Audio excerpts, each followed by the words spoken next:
Hi, everybody, and welcome to the Friday edition of Moohead Radio. I'm your host, a big and furry bovine. Yes, we're back to weekend football, and we'll be talking Browns this hour, as well as a little bit of Indians, seeing as how the Indians managed to clinch the playoffs, give them their just due. They have been winning games, and in rather remarkable fashion. We'll talk about that. But they're secondary because in the playoffs, they're going nowhere because they can't hit the baseball. The Browns, we're not 100% sure of, but we're going to learn more about this week. I've got a bunch of stuff, more injuries as Denzel Ward now adds to the list of injured Browns. He has been listed as questionable. He's got a hamstring thing going on. Stefanski basically in his video teleconference stated he's listed as questionable. That's exactly what he is. Something with his groin. I'm sorry, it was not his hamstring. It was his groin, which is probably worse than a hamstring. We have a few hours to see how he does, and we will make a determination before the game. So right off the bat, our best island defender going in against McLaurin and the Redskins is questionable. And Stefanski would not tip his hand. Truly questionable. I don't know if he's going to be able to play on Sunday when he was asked again in the teleconference. About Kaderil Hodge, about his trust in him. You know, he does his job. He's always assignment sound. A great effort player, good speed, catches the balls as they come his way. He fits our smart, tough style of football player that we are looking for from this team. His teammates really like him. He is the game captain this week, and I think guys are excited about that, on Hodge being named the game captain and how the decision was made. We wanted to look at what would piss off Rashard Higgins the most. And then he went on to say, Rashard Higgins doesn't do his job. He's not always assignment sound. He's not a great effort player. He doesn't really have good speed, but he catches balls that come his way. He doesn't really fit our smart type, tough type of football that we're looking for from this team, and his teammates probably don't really like him very much. He is not the game captain this week, and he probably won't even sniff the grass. That's a little bit harsh, but I mean, that's the reality at this point. I don't know why they bothered re-signing Rashard Higgins, but maybe because nobody else in the league would. There may be something more about this guy from personality perspective that we just don't know. On cornerback, Greedy Williams being listed as out and Mac Wilson, the linebacker, being listed as questionable after both returned to practice this week. Now, this is an interesting one, Brian. We're just dealing with their injuries as they present themselves. I would not put them in the same boat. We kind of treat these injuries on a case-by-case basis. What do you make of that, man? You there, Brian? Not there, Brian. All right. Are you there, Rox? No. Are we off the air? No, you're there. Okay, I'm here, just making sure. I guess Brian's microphone is muted, and I don't know what's going on with that. So they chose to mute themselves. Maybe he is just doing something. Hey, Keyblade, how you doing? And hi to everybody. Rick, how you doing? We look forward to the day you're back on the air with us on the panel, dude. You know, we're going to keep the pressure on you. What I can tell you what I think about it is that Greedy Williams is made of paper mache. I mean, obviously, Greedy Williams practicing at 1/4 speed doesn't constitute anything. And if he has a shoulder injury, and it was interesting because there was a story in Cleveland.com that Mary Kay Cabbage had put up. She put up two stories, and I think it was a mistake by the people on the website. They said two different things. Let me share these things with you because I think they are significant. For one, the first article said that Greedy Williams was iffy was still questionable, and that if he did play, he would have to play in a shoulder brace. I'm just quoting the article, folks. It got yanked down. But it simultaneously ran with another Mary Kay Cabbagehead article that was written at the same time. So obviously somebody fucked up at Cleveland.com. Nothing new, by the way. And they want you to subscribe for money. Wait a minute, I got an itch on my nose. The other one, by the way, said that Greedy Williams was out and that Mack Wilson was questionable. So, you back with us, Brian? Yeah, sorry. Oh, not a problem. Life first, show second. That's everybody's getting psyched up here for the football game. So, I go ahead. Was that I? That was I. Yep. He's all thrilled and psyched up. Cleveland Browns daily in the house. Yeah, I mean, we're all excited about watching the football game, but it's confusing what's wrong with Greedy Williams, because if his shoulder is no further along than they were talking about him playing in a shoulder brace, then I mean that was not going to happen. He obviously did something fairly serious to his shoulder, or he just doesn't want to play when he's less than 100%, which means what, Brian? More losing. It means he's not going to play because nobody's 100%. Nobody's 100% in the NFL. And before I move on and forget, we had brought up the name of Gale Sayers, who tragically passed away between our last program and this one. And I just wanted to,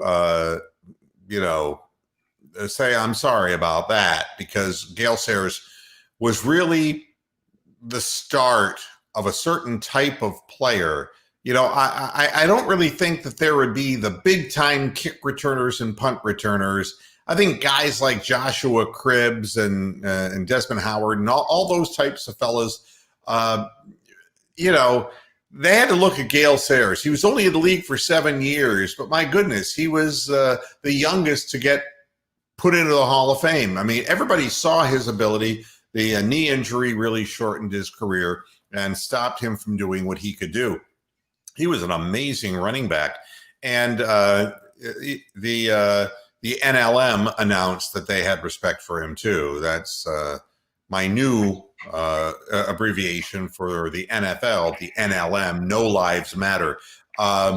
Nobody told us, nobody knew that Gale Sayers had Alzheimer's disease. He died at 77. I can speak from personal knowledge of this, having lost my mother to this tragic disease, that 8 years to 9 years to 10 years people can go on with this condition. It is likely he picked up this disease somewhere in his 60s. And once again, we keep repeating over and over again. Now, I don't know whether Gale Sayers' brain is being donated to science or not, but this happens far too often. It's a shame. And for the NFL to give lip service and pay him this lip service, they don't give a fuck about players' lives. And you brought up a good point to me online, Brian, that maybe his family didn't want people to know. And I understand that. But nowhere in the NFL's after comments would they even mention dementia. I heard that because there was no mention of any illness, nothing about him. Right. And I don't think that he's done an interview in the last 5 to 10 years.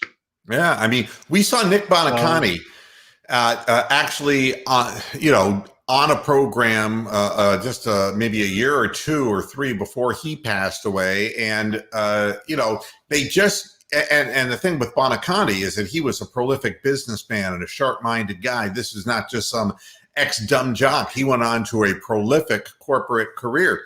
And, it doesn't matter who you are. It hits you. And you always know because there's no cause of death listed, you know? You have to really dig deeper into obituaries. But the second you hear that there is no comment about how they died, you know damn well with the NLM exactly what it was. And it was something that was spurred on by head injuries. And it is an unfortunate thing. And I feel badly. He was a great, great football player. At any rate, going back to the Cleveland Browns, Mac Wilson is a game time decision. And according to Kevin Stefanski, I think we want to make sure that we use all of the remaining hours to make a prudent decision about Mac. There's Kevin Johnson coming back, the cornerback.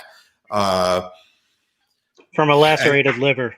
A lacerated liver. And, at his first moments on the field are going to have to be against McLaurin.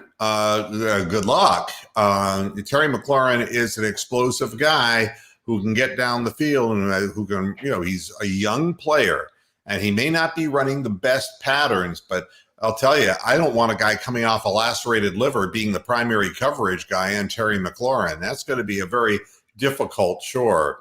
And now we're talking about Tavier Thomas at the nickel cornerback, and then Ronnie Harrison is going to get more reps, trying to figure out what to do with this team. This is reshuffling the deck over and over with our secondary. It's going to be a major part of this football game.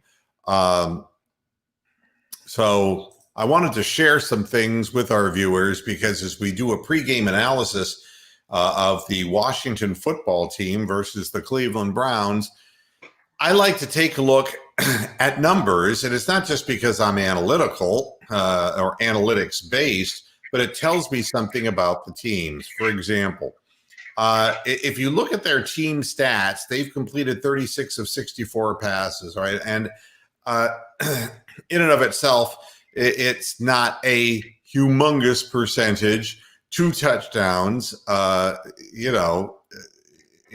which is paltry.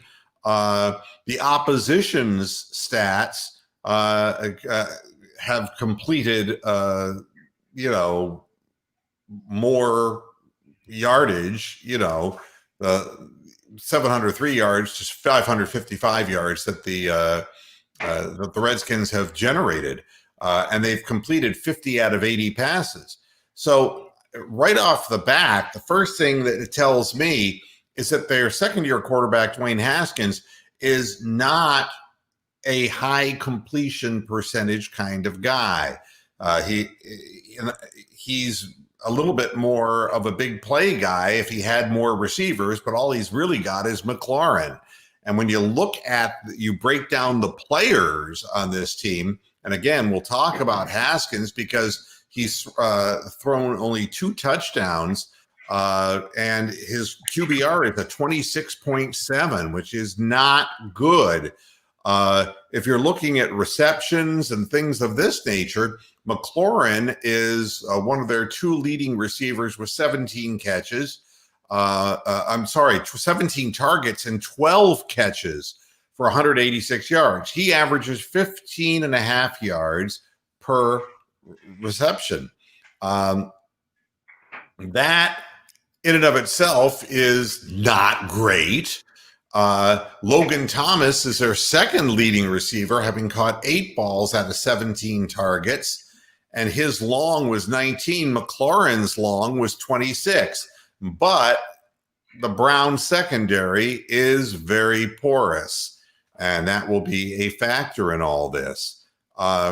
You start looking at their running game. The Washington football team, I got to get used to saying that. Antonio Gibson with 22 attempts, 91 yards is only a 4.1 average. Yards per game, only 45.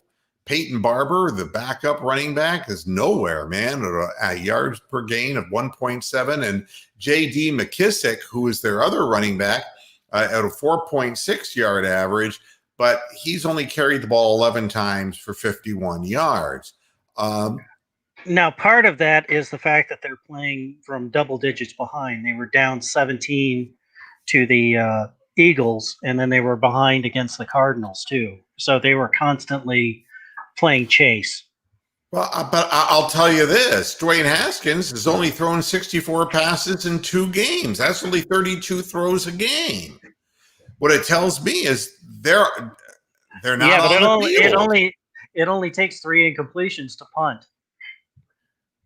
Well, and that's the point. He's not making the most of his time on the field. Let's put it that way. It's an interesting picture because the team is being driven by its defense. And it's not that the defense is so prolific as far as where it's rated, as far as the league is concerned. Let's look at it this way. They've scored 42 points this year, the Redskins. That's 25th out of 32 teams. The points against them, 47, which is 16th out of 32. They're right in the middle of the pack in the amount of points they've given up, an average of 23 points, 23 and a half points per game.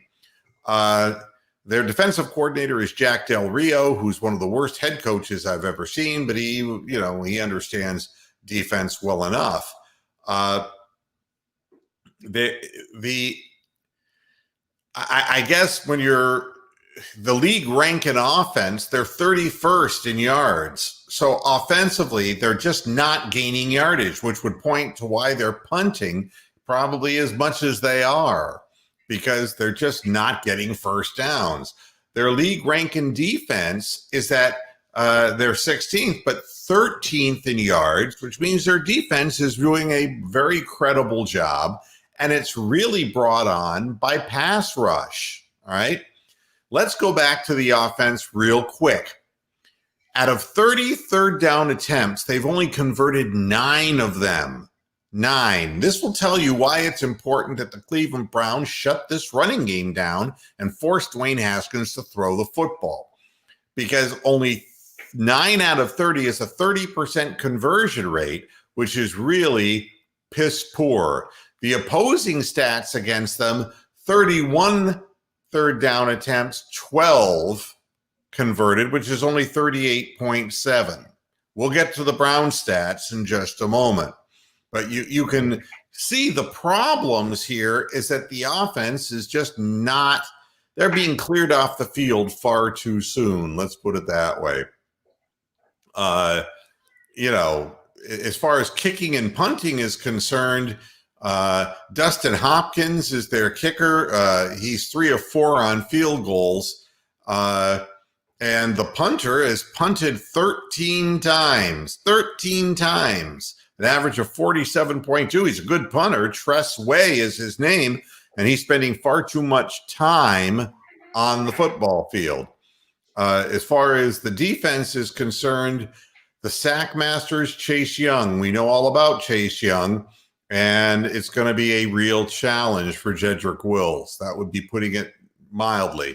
Ryan Kerrigan has 2 sacks for Washington, and Jonathan Bostic, who has been around, he's got 2. And with Conklin coming back from injury too, he's going to be tested a lot. Well, I mean, so they're going to move. They'll move him up and down the line to see who the weakest one is. Now, as far as the Browns are concerned, they've scored 41 points, which is 26th out of 32. But with that said, that horrible first week factors into that. Points against, 68, which is 29th out of 32. This is a huge problem because you're playing a team that does not have a prolific offensive identity right now. And you're going in with the 29th out of 32 teams defensive record as far as points against.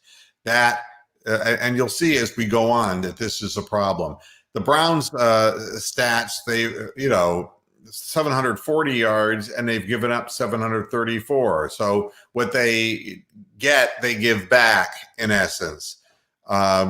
The Browns have completed 37 of 62 passes, all right? Their opponents, 58 of 87. But here's the deal again.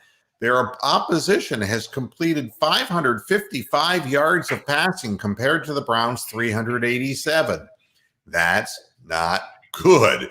And again, when you look at the league rank in their offense, they're 26th, but 16th in yards, and their defense are 29th, but they're 18th in yards. So it's an interesting dilemma for the Cleveland Browns. They're a bend but not break defense, but they're not getting turnovers, and that becomes a huge problem. For the Cleveland Browns, they've converted 40% of their third downs, 20 of them to be precise, 8 of them converted. But that tells me that the Washington football team is in 50% more third down conversion situations. The Browns are picking up first downs on first and second down because of their running game and short, crisp passing game. For the Browns, their opponents have garnered 14 out of 29 third down conversions. That's 48.3%, and is far too much, including 5 for 5 in fourth downs. The Browns, folks, have only converted once out of 5 on fourth down. So again, teams are emboldened when they see a defense like this, and there's kind of in-between field position involved, people going for it on fourth down, and the Redskins are going to be looking at a situation. I got to call them the Redskins. Fuck it. It takes too long to say the other. They're going to be looking at, fourth down possible conversions to keep the Browns off the field. Our strength is obvious. Chubb has rushed for 184 yards and Hunt for 158. Plain and simple. Kareem has averaged 6.9 yards and Chubb 5.8. It's nothing short of remarkable. And that is the glue of the team. We have nobody really who can return kicks to speak of. And our kicker, Cody Parkey, doesn't kick the ball very far. Jamie Gillen has punted only 4 times this year for an average of 45 times. That's compared to 13 for the Redskins. So, it'll tell you, quite honestly, they're punting far too much because the young quarterback is not keeping them on the field. So when you have information that is this stark, the first thing I would say is, if you're the Cleveland Browns, what do you have to do to win? And it's obvious. There's 2 factors. You got to run the football. And the reason you got to run at them is the best way to handle a guy like Chase Young is to go at him. Because you ain't going to run away from the son of a bitch. He's too fast. And if you're going into deep drops, he's going to get around his man. He's going to sack the quarterback. You've got to keep them off balance. You've got to effectively run the football. And you've got to effectively integrate what Kevin Stefanski likes to do, which is the play action pass, and use your tight ends and your running backs. Get the ball out of Baker's hands, because sacks lead to turnovers. Turnovers give short fields and give teams like the Redskins a better opportunity. This is not just a matter of controlling the clock, because if you can do anything at all on defense, Haskins can be rushed into making mistakes. This we have seen. We have to put on a credible pass rush of our own and hope that he puts things up for grabs that we can get our hands on and use our methodical offensive plan of running the football and orderly play action. But with that said, there will be opportunities downfield for our 2 main wide receivers, and that's the biggest reason. If you want to get the ball on the big play to the outside receivers, you're just you got to have a plan that is targeting them as a first read. You just cannot have Baker Mayfield standing in the damn pocket with the kind of pass rush that Washington can put on. So to me, it's pretty obvious stuff. You got to go at them, and you've got to neutralize that first burst step that a guy like Chase Young has. And that's going to be a huge challenge. That's going to help out Jedrick Wills tremendously if he knows that run blocking is what is expected of him, and just stopping his man at the line of scrimmage fast enough to get the ball out of Baker's hands. There isn't going to be this deep drop looking down and firing bombs down the field like last season. You got to be precise. And you got to do exactly what your Cardinals did, Brian. You got to get this team behind, because they do not have the capacity to come back like Cincinnati had the ability to come back. This quarterback is different. He will make mistakes and he will turn the ball over if he's forced to throw all the time.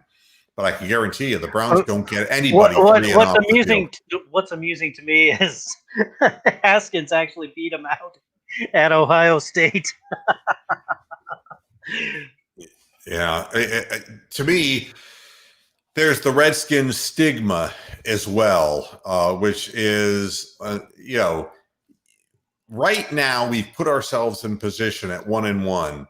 And I said this on Friday, that we're in the vast middle of the NFL. And, when you start looking around the league, and I'm kind of hop, skipping, and jumping, but, it's interesting when I look at the games that are coming up, like the Dolphins at the Jaguars. Everybody was just praising Minshew, and the next thing you know, they get beat up, and Ryan Fitzpatrick has one of his Fitzmagic games, which we talk about all the time, that he's like a 400-yard passer, and then all of a sudden he'll just go into God knows what. He reminds me of Kelly Holcomb.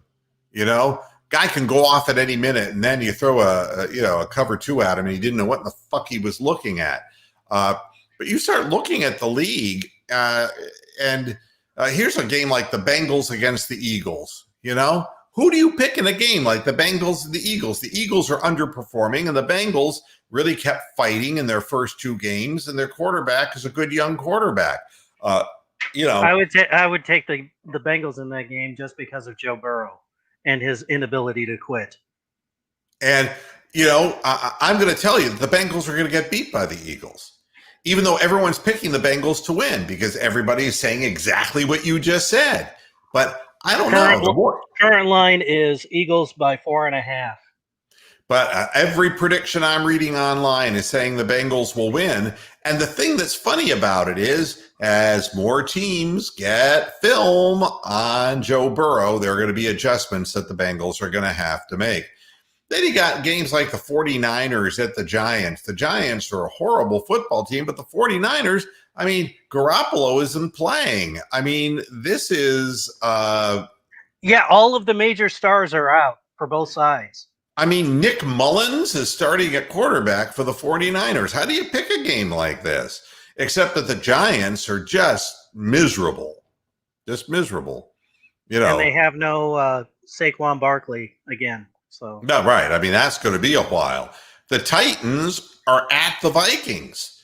Now, people think the Titans are going to win this game. And can the Vikings continue to play as badly as they have? Who the hell knows? The Browns are being selected to win almost across the board against Washington. A lot of that has to do with Daniel Snyder in Washington. The Browns -7 so far. Honest to God, it has been a clusterfuck for that team. And, when Ron Rivera was questioning whether he was throwing too much at his team, I'm wondering what in the hell that meant. Their defense is fine. Their offense isn't. Is that another way of saying maybe we have to simplify the offense considerably for the quarterback? It sounded dangerously like that.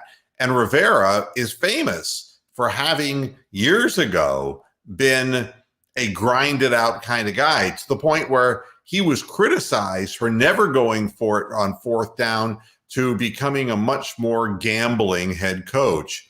But obviously the offense isn't working real well. You got the Rams at the Bills, and the Bills are riding high after 470-yard performance by their quarterback.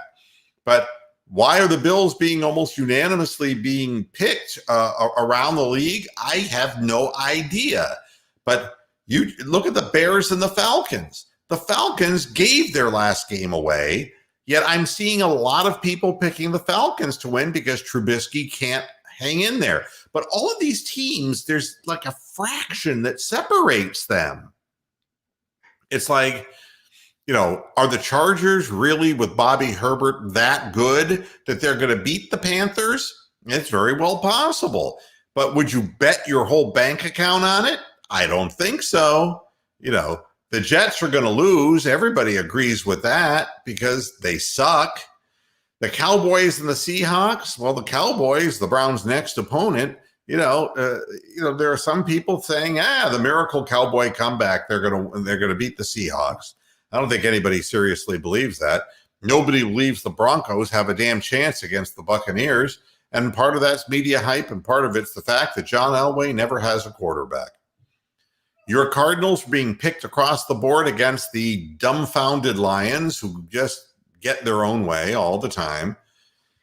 The Packers at the Saints, the Packers are the surprise of all right now, undefeated and scoring a ton of points. So everyone's saying the Packers are going to win.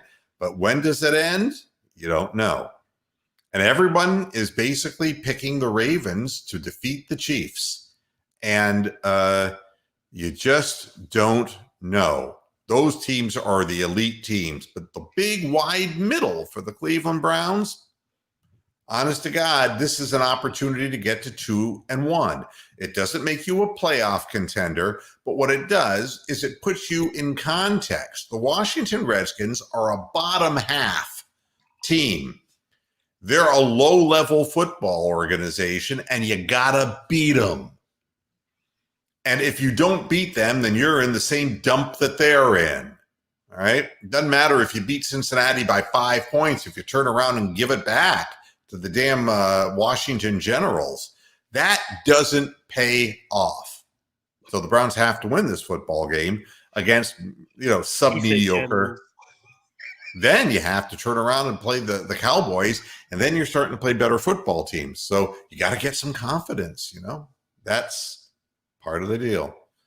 What are you grinning at, Rox? Reading the chat. I'm just reading the chat room. Yeah, chat room banter here. All right. Smiling about what Bronk just said regarding just discouraging Rick from laughing with Brian because it only encourages him. Ah, I see. Yeah, and this says it all. If there's time to throw. Right? The defensive line scares the hell out of everybody. And, one of the things that's interesting with the Browns is that we're really getting better offensive line play than what was predicted. And, Wyatt Teller is one of the big reasons. He's the highest rated right guard in football right now.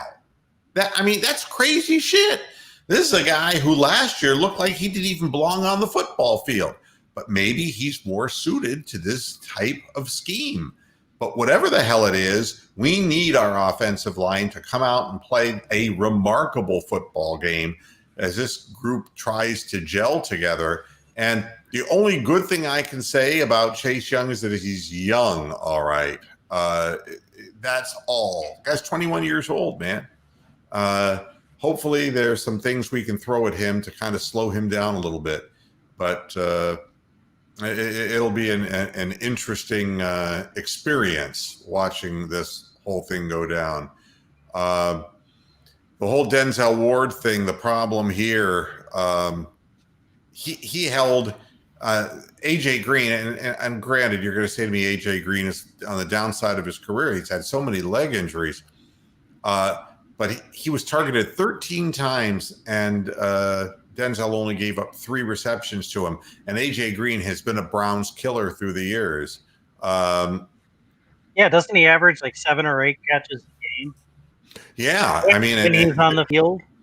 Yeah, Denzel did a great job on him, and that's why this is so devastating this groin injury, because you can't change directions with a groin injury, and if you try to run loose and free, you're going to tear that bad boy worse, and you're going to miss more time. And I almost feel like saying, "Let him sit, man. Let him sit and get ready for Dallas, and try to make a go of it, because if he pulls that thing out and tears it out more, he's going to be gone for week after week after week, and that's just not a good thing." Everyone's talking about Wyatt Teller. It's such a surprise. And you have to give Bill Callahan, former head coach of the Washington Genitals, as somebody in the chat room was saying. That was you, Brian. Yeah.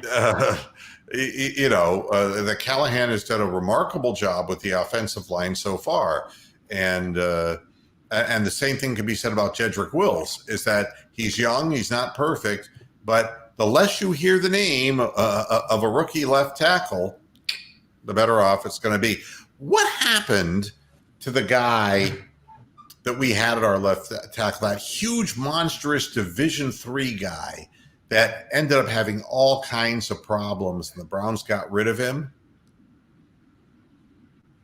These names come and go. The guy was like 6'7" and 330 pounds, and he was this behemoth who couldn't play at the Division I level, and because he had history of problems. And no, not Drew Forbes. No, we're talking about before. We're talking about a couple of years ago. And he started out playing really well, and then it just all fell apart. Not Greg Robinson. It was before Greg Robinson, cuckoo cuckoo. Jesus loves you. God bless you, please, Greg Robinson. That was before Greg Robinson decided to become a dope dealer. Boy, somebody's got to look this guy's name up, because with the Browns, they come and they go. But whenever a guy starts out, I don't think so. No, no Bronk. I should have looked up this guy's name. That was the Colts and the Packers, Bronk. Yeah, this was just a couple of years ago, and the guy came out of nowhere in the preseason and started at the left tackle. And Cinderella story coming out of nowhere. And that's it's like, I got that going for me. But it was Greg Robinson who took this guy's place. I don't remember the guy's name, and I'm not going to waste any more time on it. But whatever the hell it is, Denzel Ward's loss is going to be a hurt for this team. And our offensive line, let's just hope that they can blow up holes for the running game to keep them honest. Because if they stop our running game, we're in trouble. I don't think he means oh shit. Fuck, what was that guy's name? Schwartz. It's not Schwartz. It's not Spencer Drango, who is terrible, and it was not Sean Coleman. Isn't this crazy? No, Zeitler got traded. In Georgia. He went to a little college, Division III school, and it may not even have been a Division III school in Georgia. I'm almost sure that it was he played because he started out that he was going to go to a Division I school, but man, he couldn't qualify, and something happened with him. And I just don't know. I mean, this is wild that nobody remembers this guy. And he started out playing really well. And they said, oh, my God, we found a diamond in the rough. He's going to get nothing but better. And it all went to hell in a handbasket. And he would have played he would have been on a Joe Thomas team. No, he was playing left tackle. He was before Greg Robinson. Greg Robinson, if you remember, when Greg Robinson first came to the Browns, he wasn't a starter. Greg Robinson was a guy who was just panned because of his lack of prowess after being drafted so high. I can't imagine that we can't remember this guy's name. That's just incredible. No one in the chat room. I've stumped the goddamn chat room. Everyone is just like, I wasn't even able to Google that information. yeah. If you look at, he turned out to be a bust, but it looked like it was going to be a good thing for the Browns. I'm looking at a lot of sites that are giving the edge Paco Rabanne.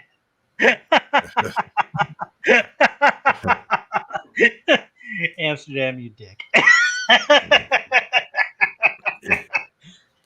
Well, at any rate, it's what it is. Whoever the guy was, he was huge. He looked great, and it was over just that quick. But he played on one of the bad teams, right? He played on the 1-31. They're all bad teams. What do you mean one of the bad teams? It was recently. Well, we had a winless, and then we had a 1-win. Yeah, it was probably the 1-win season. I want to say before the winless season. Yeah, I want to say that. I don't want to say it. I just have to say it. Looking at the predictions around the league, ESPN is picking the Browns to win. Their pick have two guys picking. One says 21-17, the other says 27-19 Browns. So there is this belief that the Browns are going to win this football game. Forrest Gregg was a decent guard. He was a horrible head coach. He had that nervous tick that I made fun of all the time, because that's just me, and I do things like that. At any rate, the pick of 27-17 at the Sporting News, the Browns over the Redskins. So, I feel confident that we can score points on this team, but we have to do it in the right way. If you can't turn the ball over to these people, you got to make them go 80 yards with the football and prove that Dwayne Haskins has to prove that he can do that. And he has not proved that as far as I'm concerned since he's come into the league. Nope, not Corbett, not Cam Irving. I mean, this is unbelievable.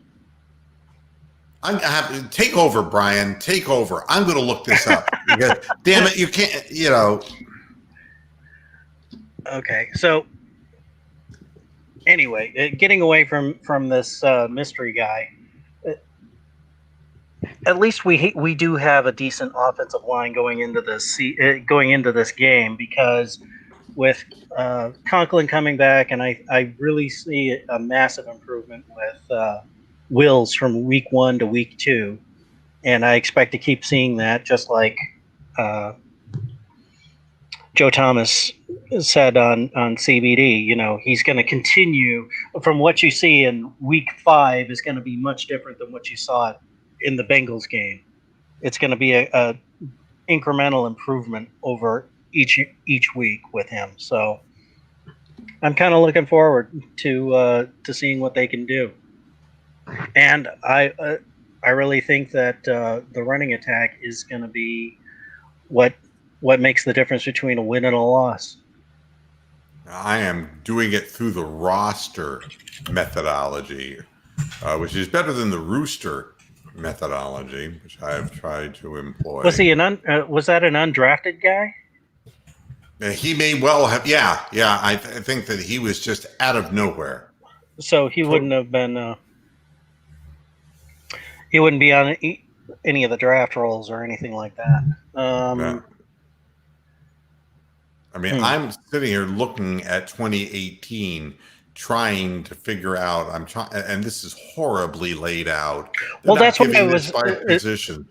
That's why I was wondering. That's why I was wondering if it was one of the during the 1-31.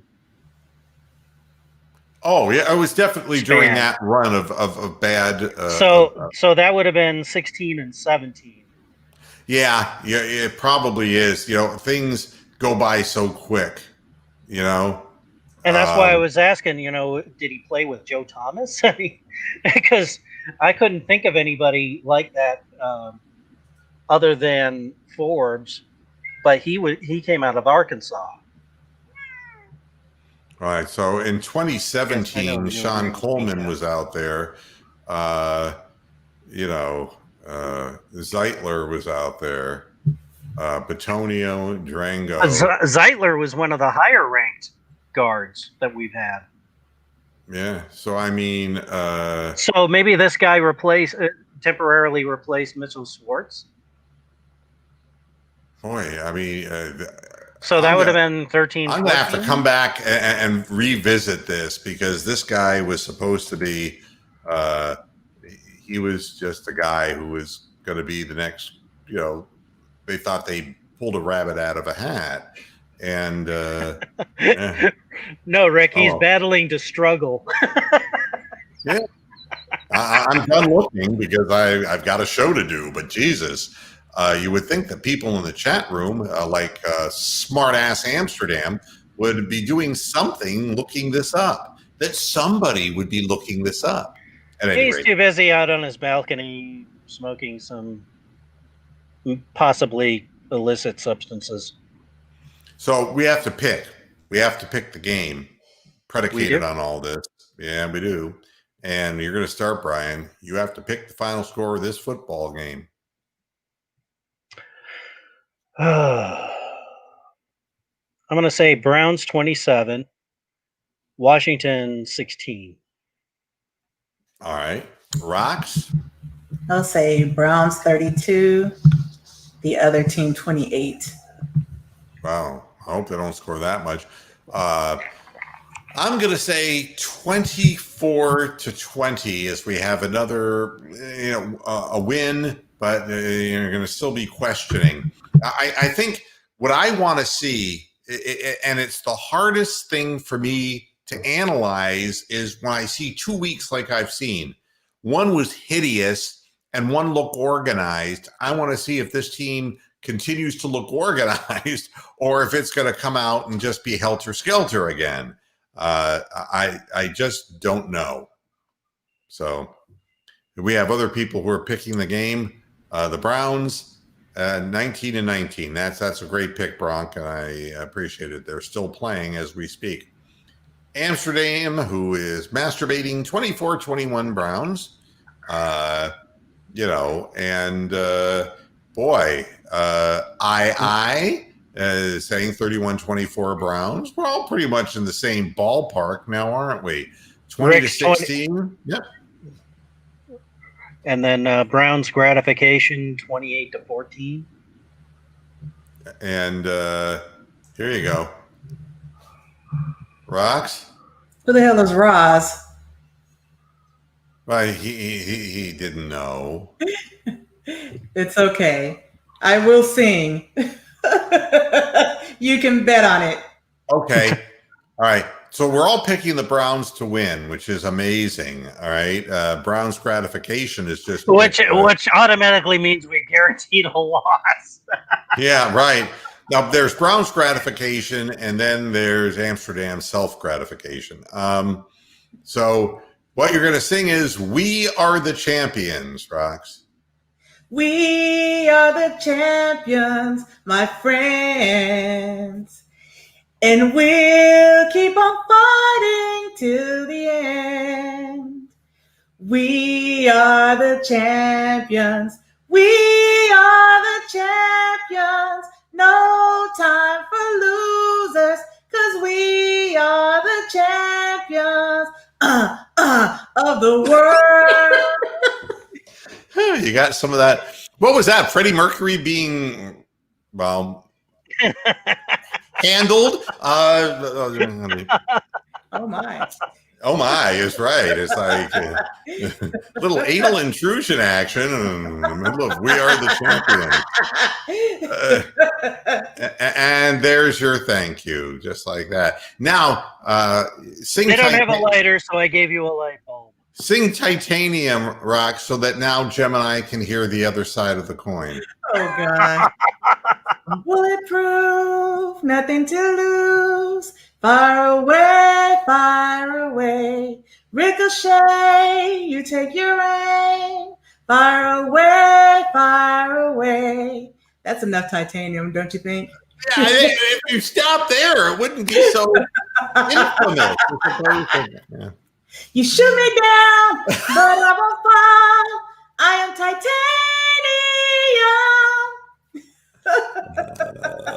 So there you go, Gemini. Kiss your eardrums goodbye. You wanted it and you got it, Toyota.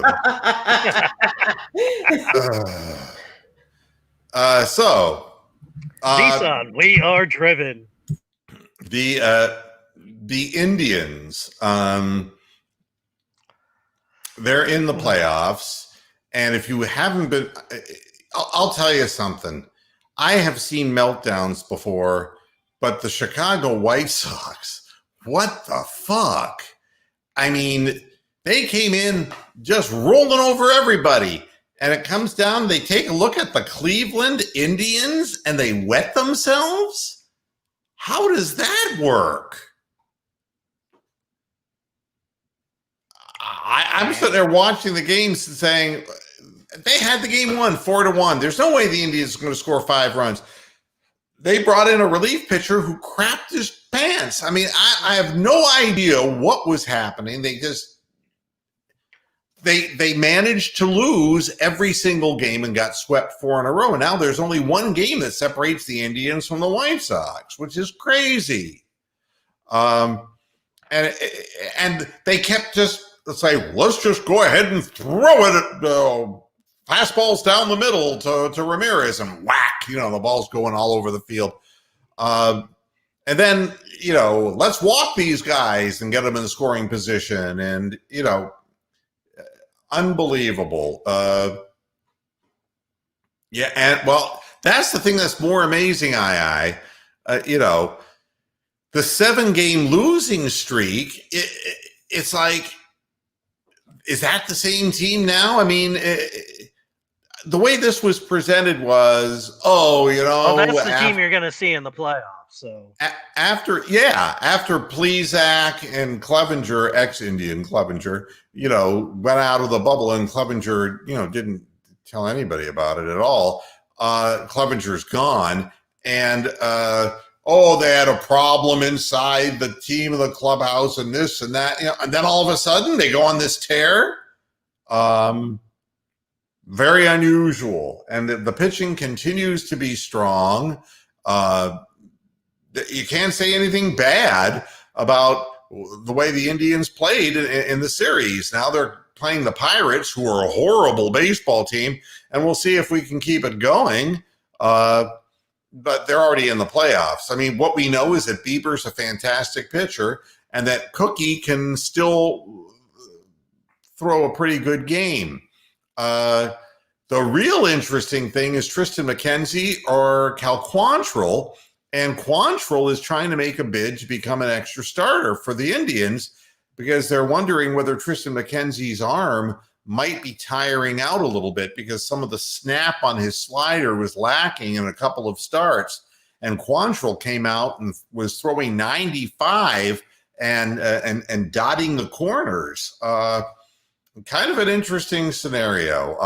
Savali is the guy who I think right now is probably the weak link on this pitching staff.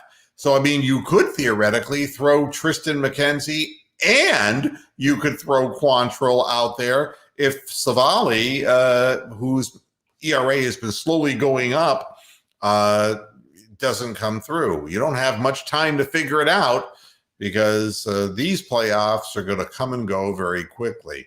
And I don't know who the Indians are going to play. They were 4 versus 7 going into this, but who knows who number 4 is going to be. If the Indians could move up as far as number 3, could move down to number 5, you don't know who in the hell they're going to play. But the Indians play Pittsburgh tonight, so hopefully that's a W. Well, it should be because they're a horrible baseball team and depleted at that of talent, void of talent that I can see. The White Sox were so bad this week. They just looked like a team that did not believe in themselves. And the thing that was so weird about it is that they had taken off and were winning all these games in a row and just winning series after series, and they didn't choke against the Twins. They came through and did what they were supposed to do.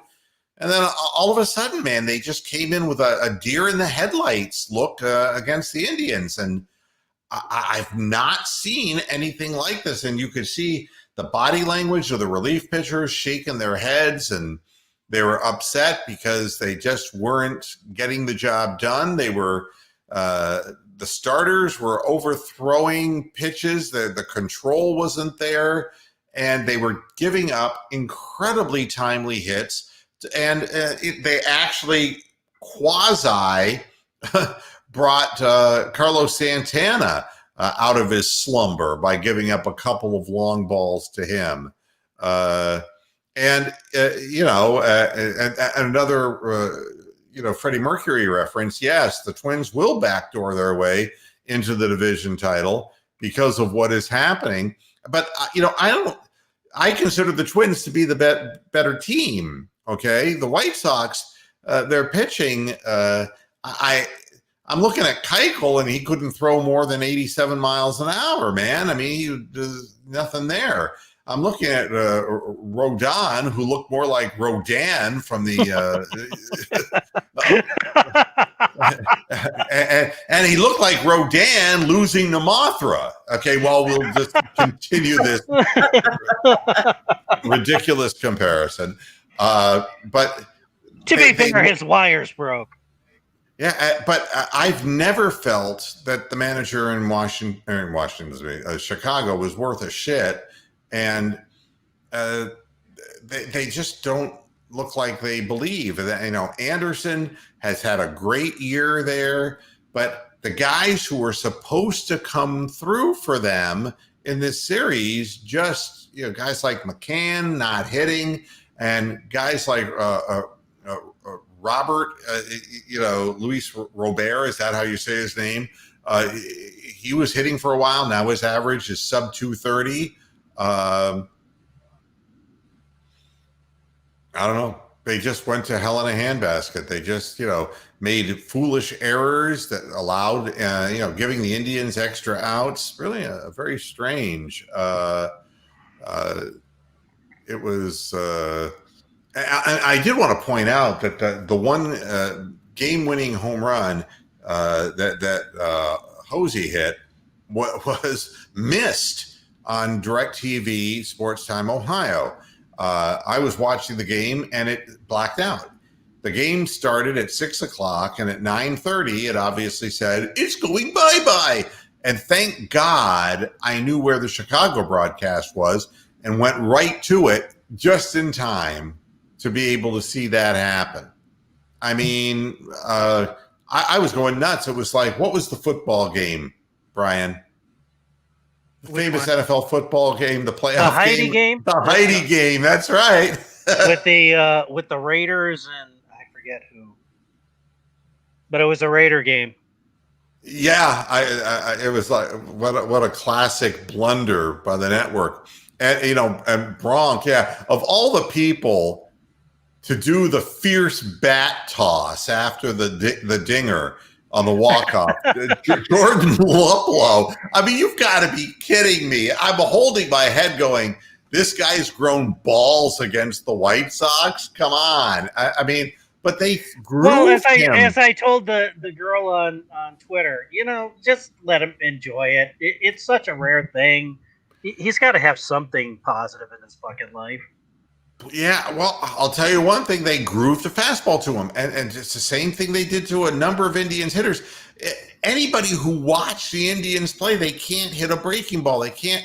Anything that's a changeup that starts out at the knees and dies into the dirt, they swing at. They got no idea what they're swinging at. Why you would throw them fastballs down the middle. I mean, and against a left-hander, Luplow can do that. I mean, he has proven that even this year, he's hitting 290 against left-handed pitching. So, I mean, why you would give him that pitch? And he just turned on it. I don't know. But good for the Indians. Not so good for the White Sox going into the postseason. But I think the Indians will be gone in a series anyway, because I don't think that they're capable of hitting the ball. And I'll tell you another thing I'm not at all sold on is Delano DeShields Jr. in center field. I just don't for the life of me. And I understand that he's hitting like a 255, and that makes him a dangerous hitter in the Cleveland lineup. But I've never seen a worse arm on a center fielder in my life. And he also doesn't have a sense for running balls down and taking the right angles to him. He runs, when he's running after a ball, he doesn't know where the wall is. And invariably the ball hits the wall and comes bouncing all the way back. He never plays the ball off the carom very successfully. He's a poor center fielder. He covers a lot of ground that he's fleet-footed, but he doesn't have the sensibilities to play that position. It's going to be a very strange and brief postseason, but it's going to be a postseason nonetheless. And if the Indians pitchers come out, they could at least make it quasi entertaining and close. In Amsterdam, they got Johnny Damon when he was 174 years old. Of course, he had no arm. It's not like they got 26-year-old Johnny Damon to run around the outfield. No, Johnny Damon was washed when he came to Cleveland. My God, but that's what DeShields' arm reminds me of. He like 3 hops a ball into his cutoff man. I mean, it's like, what the hell is that? Everyone's going to take extra bases on him. Anybody who's watching film, anyway. That's it for this edition of Moohead Radio, and we'll be back again, of course, at halftime on Sunday and the post-game show. And we'll be talking about what we hope will be another Browns victory. Let's cheer them on. I'd love to see them at 2-1. I'd love to see them going up against Dallas with a chance to go 3-1. Because, again, we talk about the first 4 games of the season. It's a huge indicator of what teams have a chance of making the playoffs and which teams don't. And, oh, geez, stop that, Rox. Who are you flirting with now? Thanks, everybody, for tuning in. We'll see you again Sunday at the half. Until then, hasta la vista, Pastor Heads. Good night. All right.